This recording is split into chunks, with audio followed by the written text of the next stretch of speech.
Well, hey, everybody. I'm glad that you are joining us again for this podcast. And today we're actually continuing in the topic of breaking down a book called I Said This, You Heard That, and a book written by Kathleen Edelman.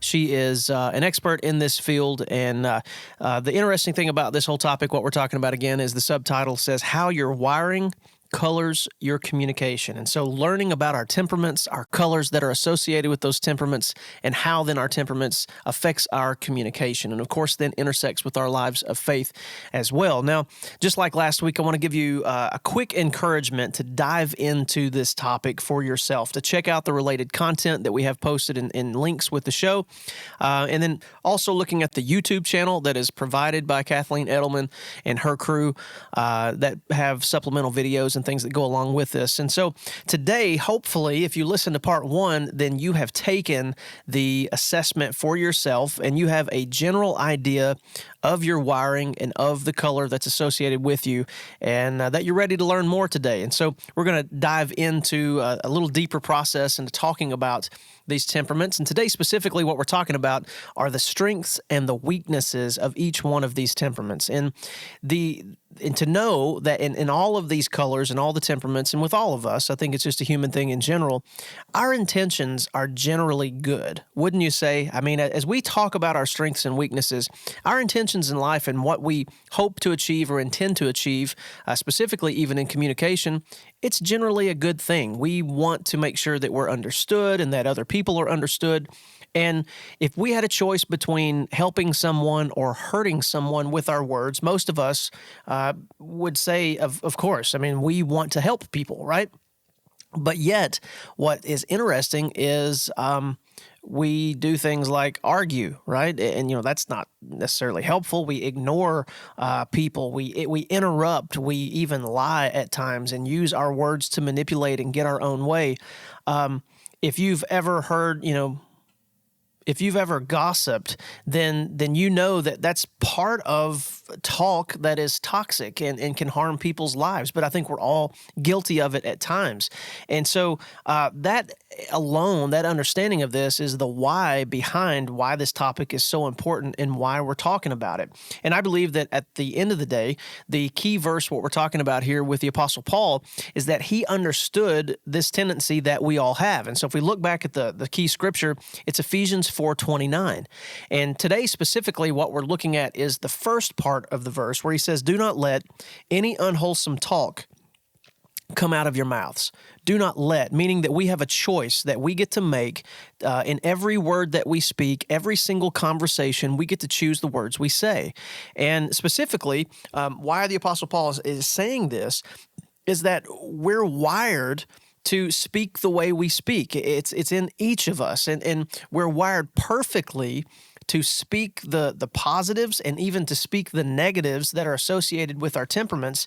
And the positives, where we want to live, is essentially what we can use to achieve God's purpose, as we believe God has set a purpose for all of us to achieve His purposes in our lives. And so our strengths, we know, are the best versions of ourselves, and our weaknesses are the worst versions of ourselves.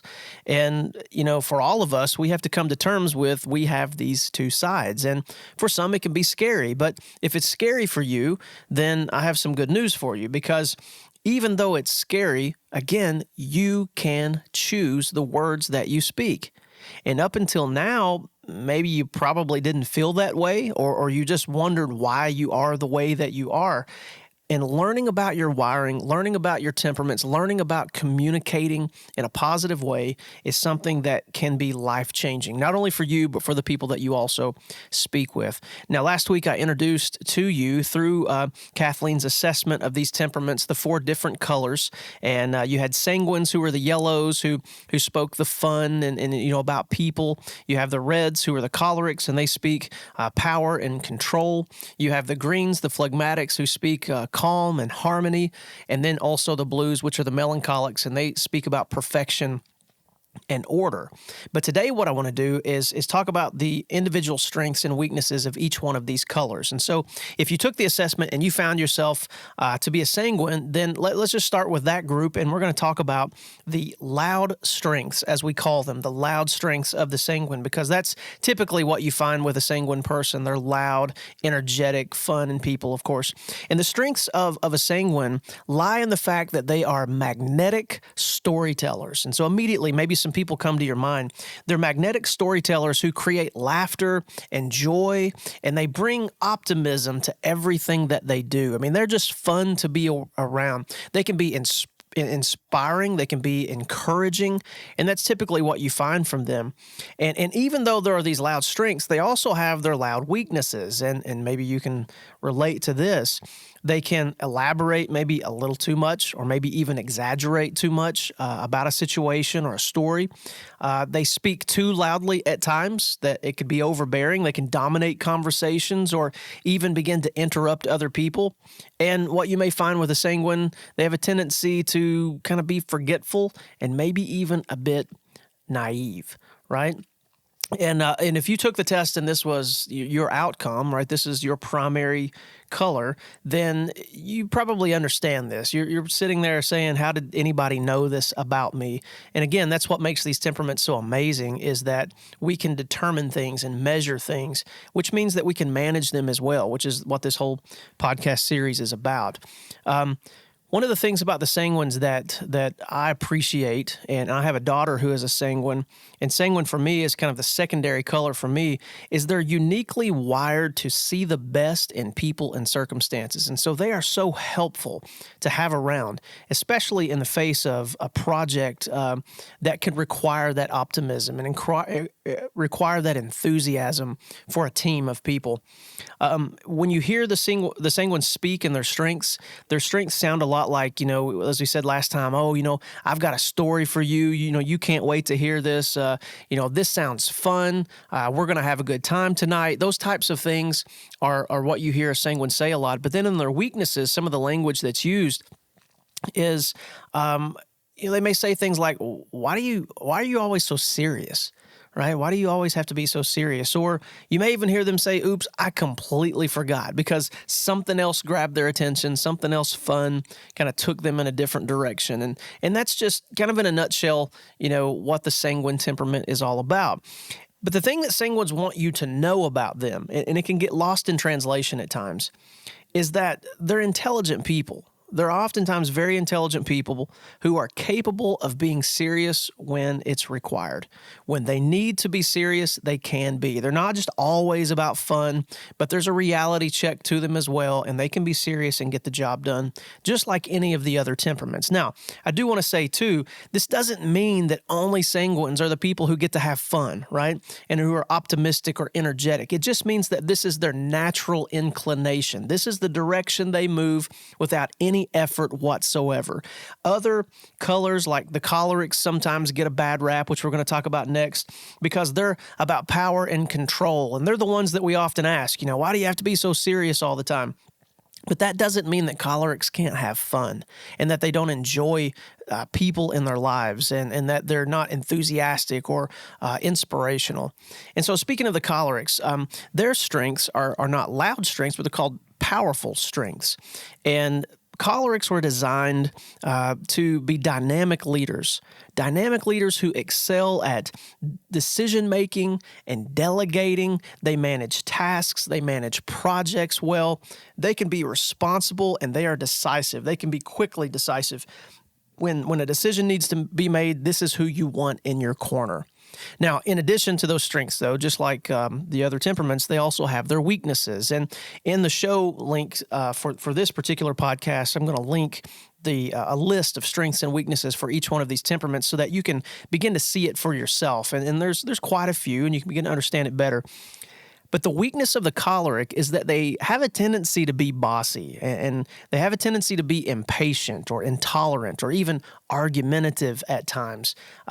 They tend to use a harsh tone, especially when tension begins to rise. And what you'll find with them is that they can easily dominate a conversation, a relationship, a situation, and they use volume to their advantage. So it might be somebody who, the more upset they get, the louder that they get. And I'm sure if you know a choleric in your life, then you could probably say their name right now. But the thing that cholerics are uniquely wired for is to be visionaries. And again, this is such an important part of who we are as a group of people, that God has designed us all to be different, to have these similarities in a general sense, but to be different.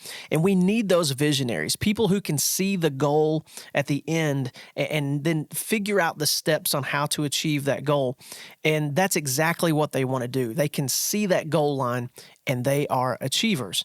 Now, when you hear a choleric talk in their strengths, typically the things you're going to hear are like, I've got a great way to do that. I've been thinking about that. I've got a great way to do it. Let me show you what I'm thinking.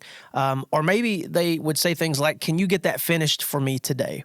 Cholerics typically are very direct. They're great delegators, and they like to empower other people around them to get the job done. Now, the weaknesses of a choleric, and I'm just summarizing these, just kind of skimming the top. But the weakness of a choleric sounds more like, just do what I said, right? Just do it my way. If you're going to do it anyway, do it the right way, do it my way. And then you may hear things like, hurry up, right? It's always hurry up. We're going to be late. But what the choleric wants you to know at the end of the day is that they have thought through their decisions. This is not something they just made on a whim. And they have good reasons for their decisions. And so in their strengths, they want you to know they've given it thought, they've processed it, they know what they have decided. And again, that's an important part of all the temperaments. Cholerics are a good part of this. And I say that because my wife is a choleric too. And so I understand this temperament, maybe more so than I ever used to. And it has been a game changer in my marriage with my wife. Now, the next temperament is what I am, which is a phlegmatic. That's my primary color. It's green. And the phlegmatics are known for their peaceful strengths, and maybe not so peaceful weaknesses. But in their peaceful strengths for a green, you find that they are often loyal friends who listen well and are easygoing and calm, steady, and patient. And oftentimes you'll find that this temperament excels at leading people. They're compassionate and sympathetic, and so they're great leaders of people. Now, the weakness, though, is while they may lead people well, their task management is not always that great.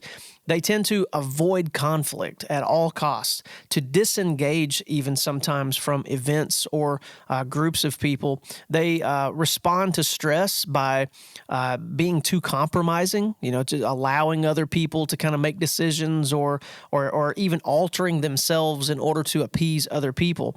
But then at the same time, they can also be stubborn and procrastinate. And what we'll find later is that these are actually signals of the green temperament, and they can be very, very negative. Now, what the phlegmatics are uniquely wired for is to stay calm in the midst of chaos. These are the people who don't freak out much, and maybe sometimes you don't even see much emotion in them. They're just easygoing, chill, whatever people want to do sounds good. In fact, that's some of the language you might hear them say in their strength. I'm good with whatever everyone else decides. Or, that may not be my decision, but I think we can make that work. They're very cooperative in that manner.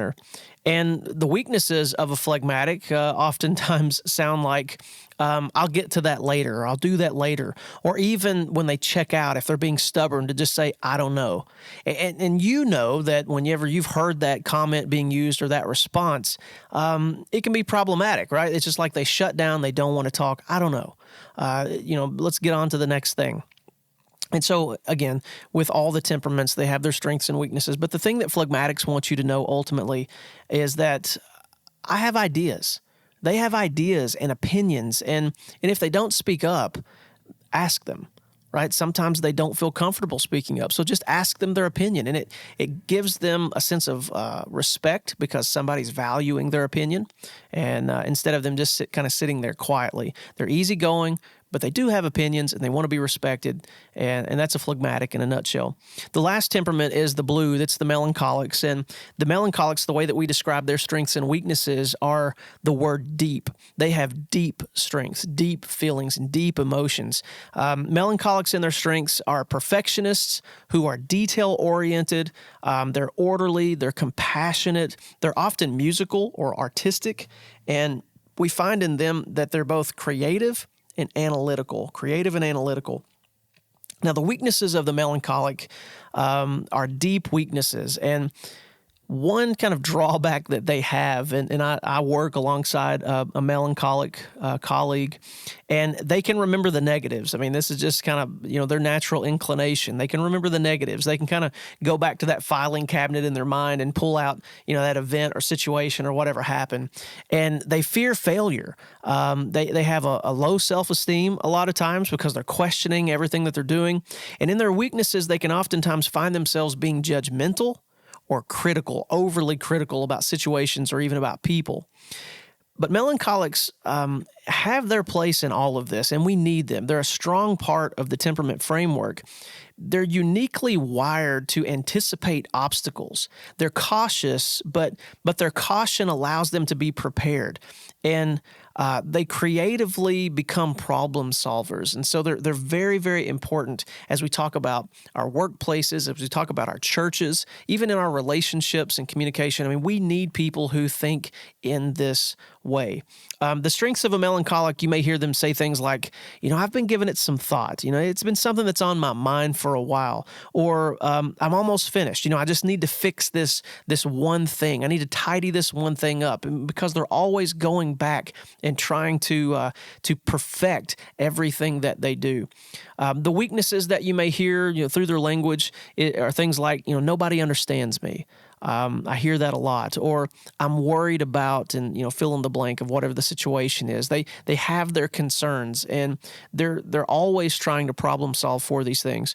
But the thing that the melancholics want you to know ultimately is that they're reserved, but they really do want to be invited. They really do want to be included, and they want to feel like they are part of something. But at the same time, when they need their space, they want someone to honor their space and honor that time for them to have some silence and to have some peace. Now, I know that's a lot of information. We've covered a lot with the temperaments, and there's a lot for you to kind of download or break down in your mind there.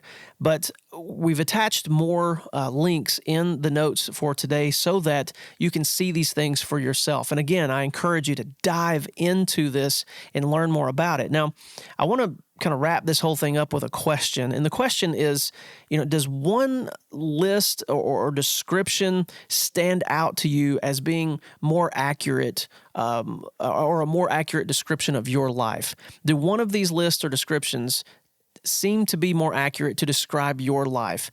And while no list can be complete or perfect, okay? It might take strengths and weaknesses from some of them.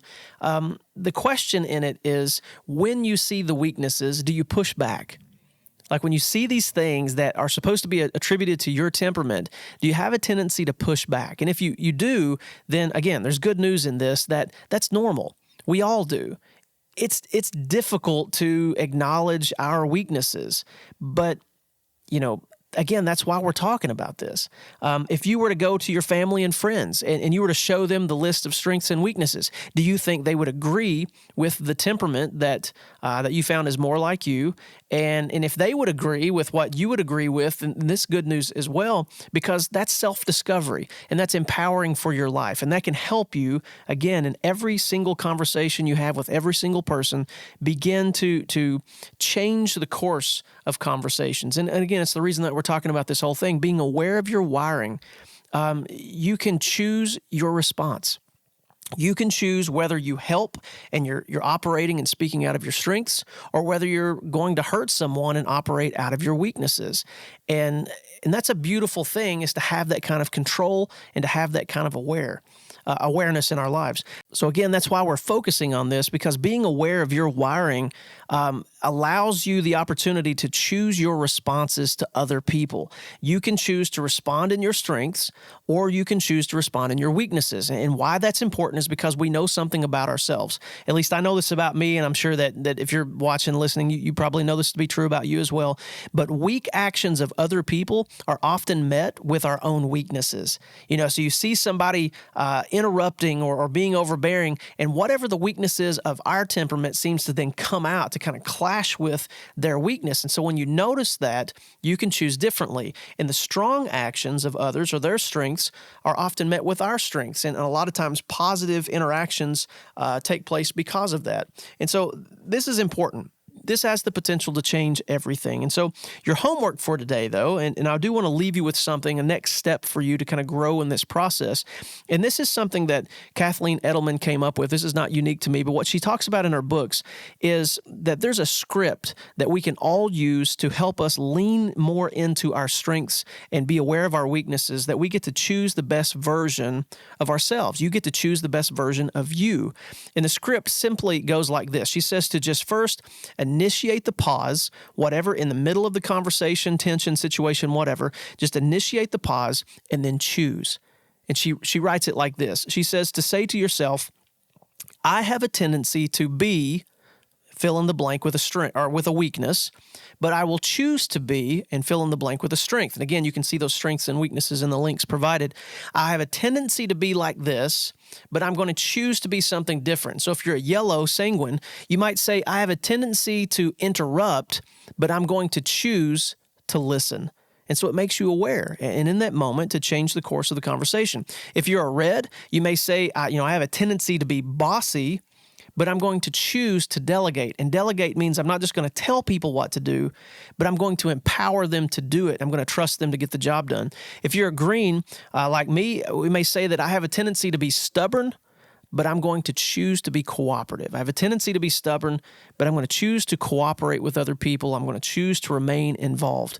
And if you're a blue, melancholic, you may say I have a tendency to be critical, but I'm going to choose to be compassionate instead. And so you can see that through this script, you get the opportunity, now that you're aware of it, to choose the words that you can say where you do not let any unwholesome talk come out of your mouths, but only what is beneficial for building others up according to their needs. Now, as we wrap up today, I just want to say, again, this is another big step forward in understanding your strengths and understanding your weaknesses. And it has the potential. You get to unlock a potential within you through this simple practice. And it's not always easy. It's simple. But to lean into your strengths and to speak life into the lives of other people. Next time, we're going to focus on the innate needs of each one of these colors and temperaments and the impact that they have on our lives. And you don't want to miss that. But it's been great talking with you today, and we'll see you again next time on The Breakdown.